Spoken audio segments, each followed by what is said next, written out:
오늘 예배에 참석하신 모든 분들을 주님의 이름으로 환영합니다. 주님께서는 이 세상에서 줄 수 없는 은혜를 오늘 이 예배에 참석하신 성도님 모두에게 다 내려주실 줄 믿습니다. 특별히 코로나 바이러스로 힘들게 하루하루를 살아가시는 우리 성도님들에게 더욱더 우리 하나님께서 주시는 그 은혜와 또 위로가 오늘 이 예배를 통해서 함께 하기를 주님의 이름으로 축원을 드립니다. 우리가 주님과 함께 동행하는 삶을 살기 위해서는 늘 주님과 연합하는 그러한 모습이 있어야 합니다. 우리가 주님과 연합할 때에만 우리는 우리의 영원한 생명을 보증해 주시기 때문입니다. 그래서 구원은 죄인인 우리가 하나님의 선행 은총에 응답해서 회개하고 성화의 과정을 거쳐서 예수 그리스도와 연합된 상태를 계속해서 유지해야 한때 우리가 이루어진다고 잘 알고 있습니다. 그러나 하루 이틀 이 세상을 살다 보면 정말 성화의 과정을 걷고 있는 것인지 그냥 이 세상이 밀려가는 대로 이 세상에서 그냥 떠 있는 것처럼 이리저리 흔들리면서 살아가고 있는 것은 아닌지 오늘 이 예배를 통해서 다시금 주님과 연합하여 그 중심을 잡는 우리 모두가 되기를 바랍니다. 하나님의 은총에 응답하기 위해서 우리는 변화되어야 하고 성화되어야 한다고 우리는 여러 번 이야기를 들었습니다.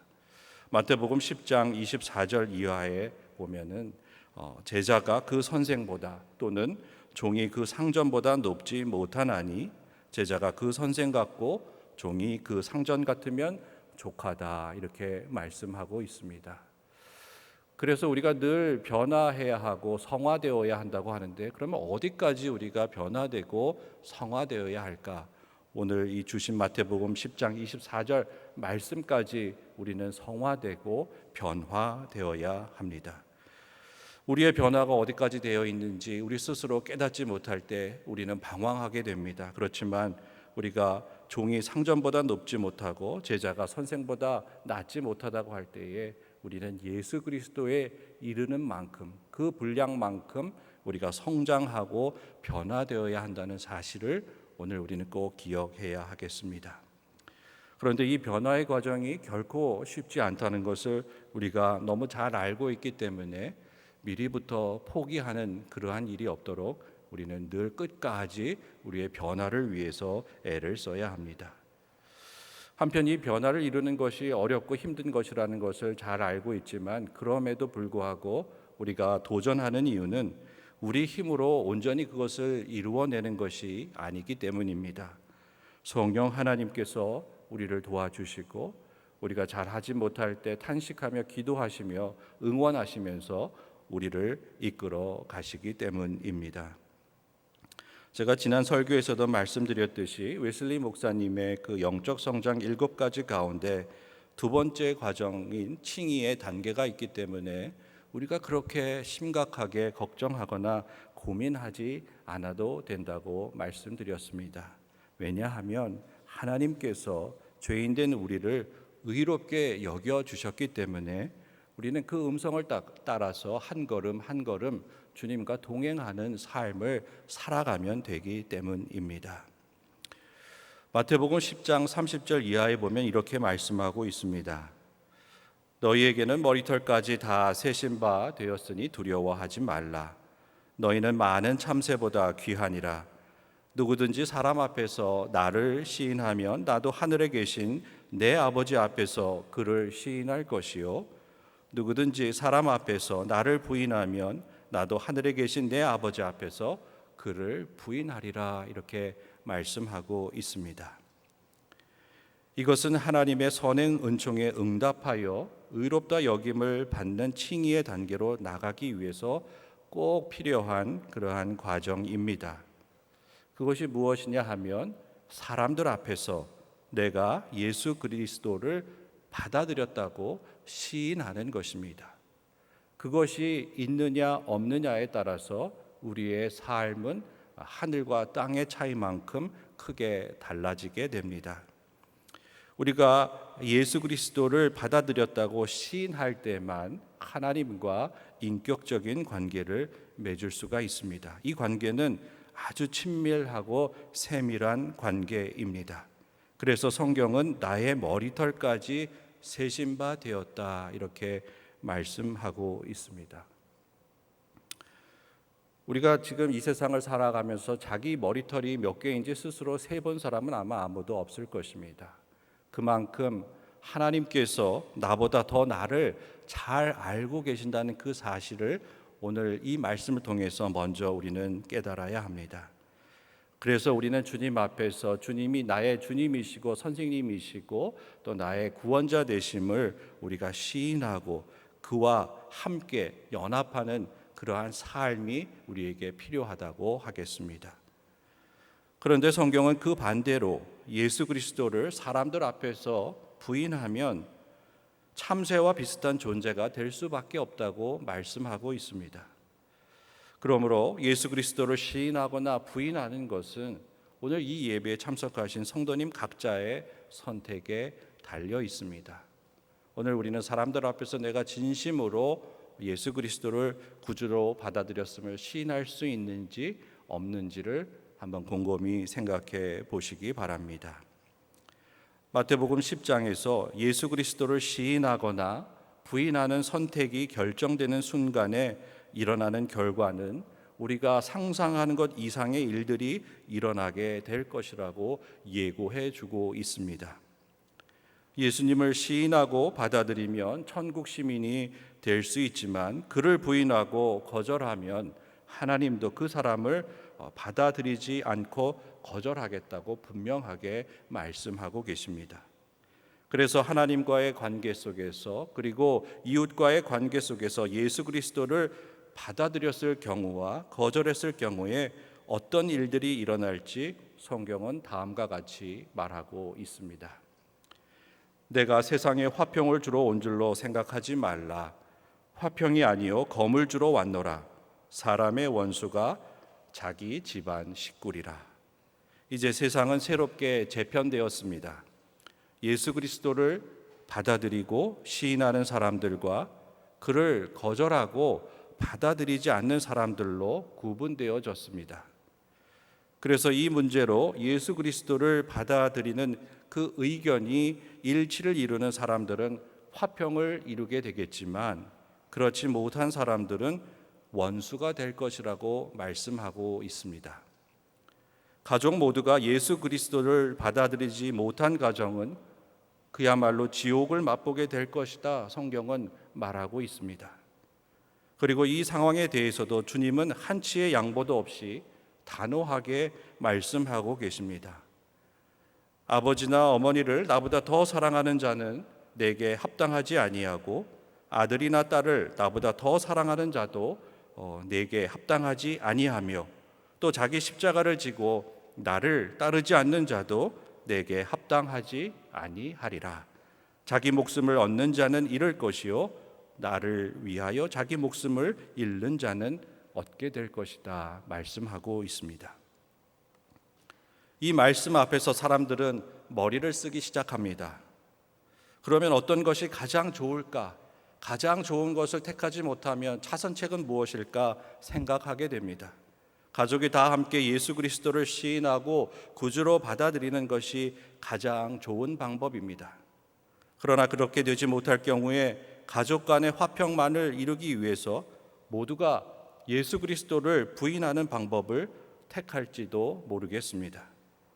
또 다른 선택은 자신의 신앙을 지키기 위해 가족들과 원수가 되는 것입니다.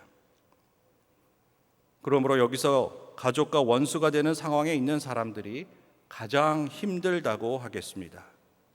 성경이 말한 대로 집안 사람이 예수 그리스도를 시인하는 것을 반대하여서 원수가 되어 믿음을 지키며 또 그것 때문에 자기 십자가를 붙들고 나가야 하는 그 어려움을 감당해야 하기 때문입니다. 오늘 저녁 우리는 이 말씀을 가지고 우리가 속한 가족을 한번 생각해 보려고 합니다. 모든 가족이 예수 그리스도를 구주로 인정하고 시인하고 받아들이는 가정이 얼마나 복된 것인지 오늘 우리는 깨닫게 됩니다. 그 가정은 벌써 천국의 기쁨을 맛보고 있다고 하겠습니다. 이렇듯 우리 모두가 다 이러한 가정을 이루게 되면 얼마나 좋겠습니까? 그러나 현실은 그렇지 못합니다. 이제 예수 그리스도를 받아들임으로 가족과 원수가 되고 그것이 자기 십자가가 되어서 살아가는 사람들에게 오늘 주님은 어떤 말씀을 해 주실까 함께 고민하고 생각해 보려고 합니다. 우리는 먼저 어려운 상황 가운데 믿음을 지키며 신앙생활하는 사람들을 귀하게 여겨야 합니다. 신앙의 문제로 가족과 원수되어 사는 것이 얼마나 힘들고 고통스러운 것인지 그들의 아픔에 공감할 수 있어야 합니다. 그 사람들을 응원하고 또 주님의 위로가 함께 하기를 우리가 기도해야 합니다. 그래서 본문은 이렇게 말해주고 있습니다. 무릇 그리스도 예수와 합하여 세례를 받은 우리는 그의 죽으심과 합하여 세례를 받은 줄을 알지 못하느냐. 그러므로 우리가 그의 죽으심과 합하여 세례를 받음으로 그와 함께 장사되었나니 이는 아버지의 영광으로 말미암아 그리스도를 죽은 자 가운데서 살리심과 같이 우리로 또 생명 가운데에서 행하게 하려 하심이라 말씀하고 있습니다. 여기에 계신 대부분의 성도님들은 다 세례를 받으셨을 것입니다. 세례를 받은 사람은 예수 그리스도와 함께 그의 죽음에 참여한 것이고 그와 함께 장례를 치른 사람임을 오늘 우리는 꼭 기억해야 합니다. 세례를 받은 사람은 이 세상에서 하나님의 나라로 옮겨가고 있는 과정에 있는 사람입니다. 그래서 삶의 자리가 옮겨진다고 하는 것이 가족 간에 일어나는 갈등보다 더 중요하다던 그 사실을 먼저 깨달아야 합니다. 우리 각 사람의 삶이 이 세상에서 끝나는 것이 아닙니다. 하나님 나라로 옮겨가는 문제가 남아있고 그것이 더 중요하다는 그 사실을 오늘 우리는 말씀을 통해서 깨달아야 합니다. 가족 간의 갈등을 겪다가 하나님 나라에 들어가지 못하게 되면 가장 나쁜 선택의 삶을 살아가는 것이기 때문입니다. 그러나 이런 진리가 있음에도 불구하고 신앙을 반대하는 사람들은 여전히 그 깨달음의 진리를 알지 못하고 있습니다. 그들은 계속해서 신앙을 포기하지 않은 가족을 향해서 비난하고 비판하면서 더욱더 갈등의 골을 깊게 만들어 갑니다. 그럼에도 불구하고 끝까지 신앙을 지키며 우리가 새 생명 가운데에서 거룩함을 행해야 하는 그 이유가 있습니다. 그것은 예수 그리스도의 죽으심과 같은 모양으로 연합한 사람들이 되기 위해서입니다. 신앙을 지키는 우리 자신도 그리고 신앙을 포기하라고 요구하는 가족들도 예수 그리스도의 그 죽으심과 같은 모양이 무엇인지 분명하게 깨달아야 합니다. 오늘 우리가 알아야 할 내용을 본문은 이렇게 전하고 있습니다. 우리가 알거니와 우리의 옛사람이 예수와 함께 십자가에 못 박힌 것은 죄의 몸이 죽어 다시는 우리가 죄에게 종노릇하지 아니하려 함이니 이는 죽은 자가 죄에서 벗어나 의롭다 하심을 얻었음을 말씀하고 있습니다. 이 말씀의 핵심인 예수의 죽으심과 같은 모양은 죄의 종노릇하지 않음이고 또 의롭다함을 얻은 그 상태를 말하고 있습니다. 그래서 세례를 받은 사람은 이러한 모습으로 변화되어 있어야 합니다. 여기서 말하는 죽음은 우리의 목숨이 끝났다고 말하는 것이 아닙니다. 우리 가운데 있던 죄가 더 이상 살아 움직이지 못하고 우리에게 명령하거나 유혹할 수 없는 상태가 된 것을 의미합니다. 그래서 우리의 죽음이 아니고 우리 가운데 죄의 죽음이 있음을 선포해야 하고 죄가 죽었다는 사실을 우리가 분명하게 시인해야 한다고 하는 말씀입니다.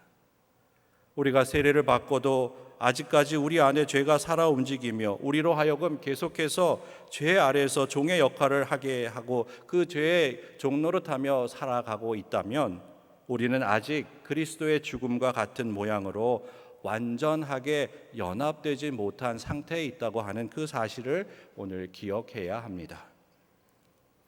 그러므로 가족들의 비난과 핍박은 우리로 하여금 더욱더 철저하게 죄와 분리된 거룩한 삶을 살게 만드는 계기가 되도록 이끌어야 합니다.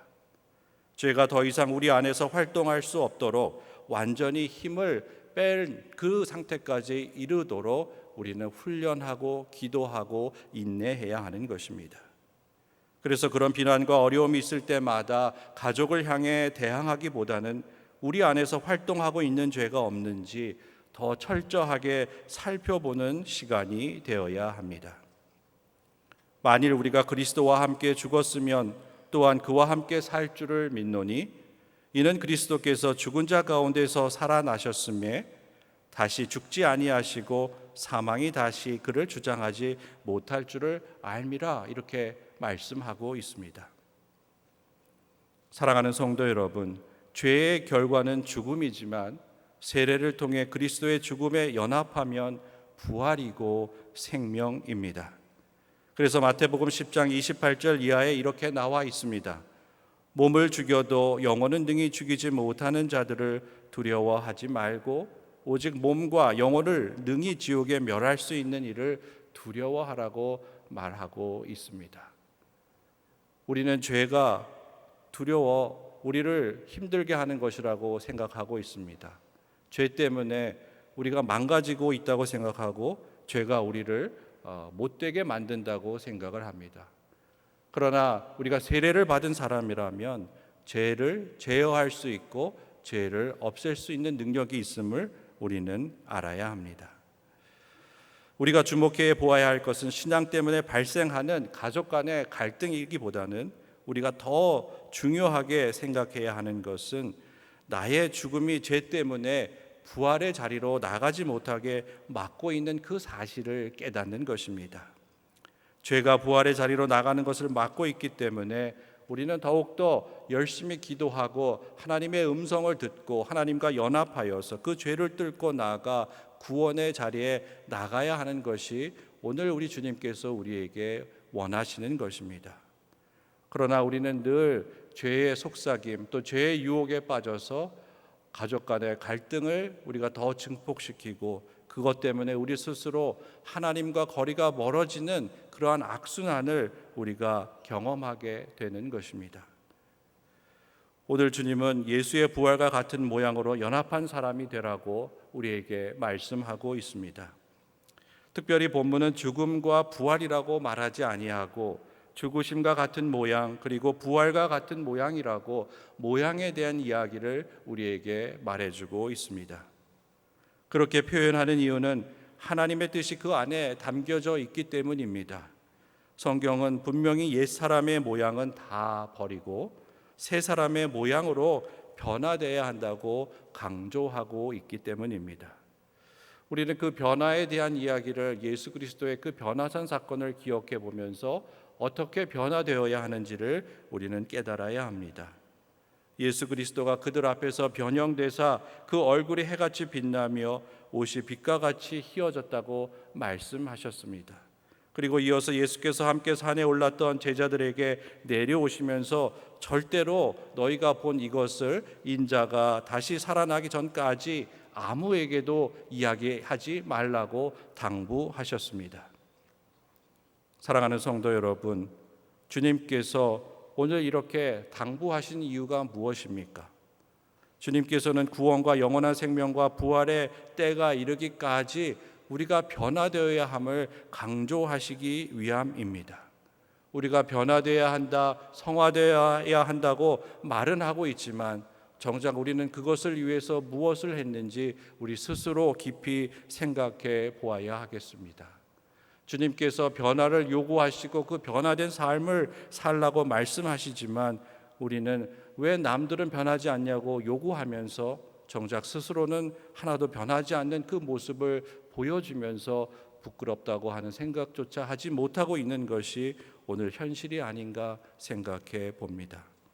하나님의 때에 참된 변화의 과정을 잘 마친 사람만이 부활의 모양에 참여할 수 있다는 그 사실을 오늘 우리는 꼭 기억해야 하겠습니다. 예수 그리스도가 이 땅에 오신 이유가 무엇입니까? 사람들에게 버림받고 핍박을 받고 또 급기야 십자가의 죽음에 이르는 아픔을 감당하기 위해서 주님께서 이 땅에 오셨습니다. 주님은 당하시지 아니하시고 우리만 십자가를 지라고 말씀하신 것이 아닙니다. 그 죽음의 모양을 우리에게 보여주시고 이대로 따라오라고, 자기 십자가를 지고 따라오라고 우리에게 말씀하고 계십니다.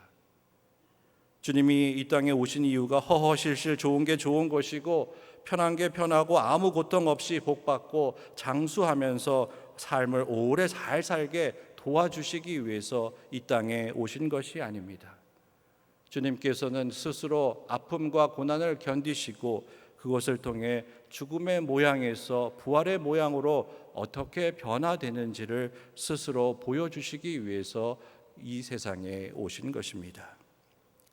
그래서 이르시기를 자기 목숨을 얻는 자는 잃게 될 것이고 주를 위하여 자기 목숨을 잃은 사람이 영원한 생명을 얻게 된다고 분명하게 말씀하셨습니다. 이렇게 말씀하신 예수님도 십자가를 지기 전날까지도 되도록이면 그 잔을 피하기를 원하셨습니다. 그래서 시간이 날 때마다 하나님께 나아가 기도를 드렸습니다.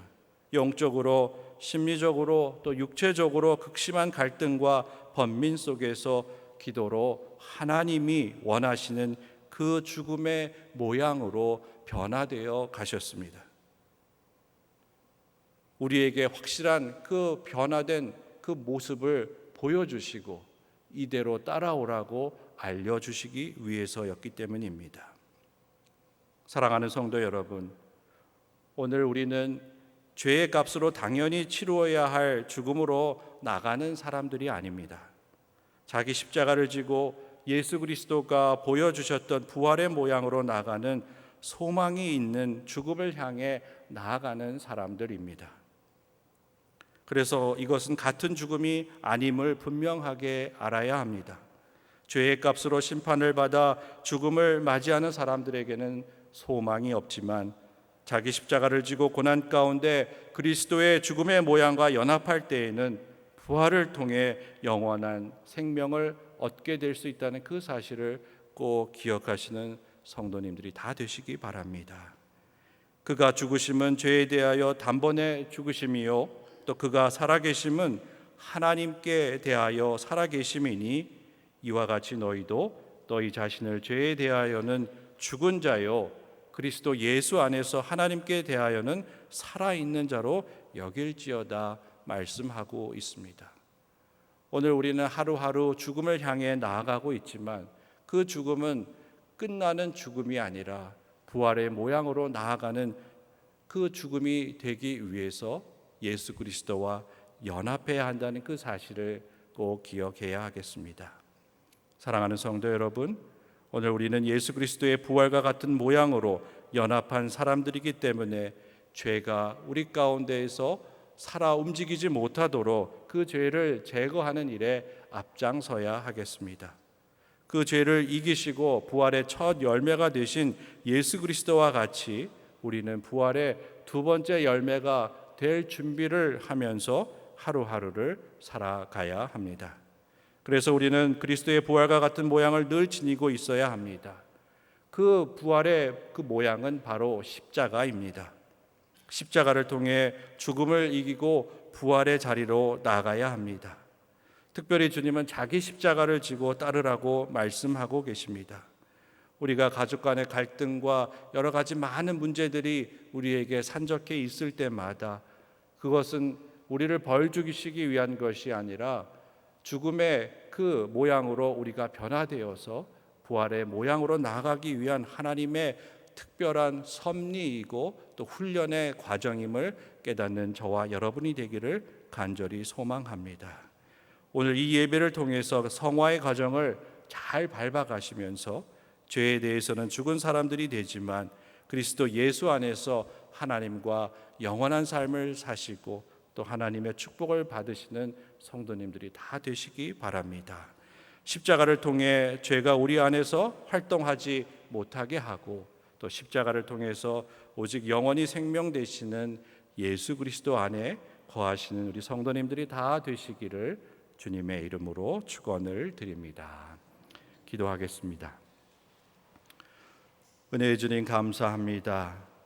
저희들의 삶 속에 늘 함께하여 주시고 가족들과의 갈등, 또 직장과 또 세상에서의 여러 가지 많은 갈등들이 죽음을 향한 그러한 것들이 되지 않게 하시고 자기 십자가를 지고 나아가 그 모든 것을 능히 이기고 나아가 부활의 소망 가운데 서 있을 수 있는 저희 모두가 될 수 있도록 주님 인도하여 주옵소서.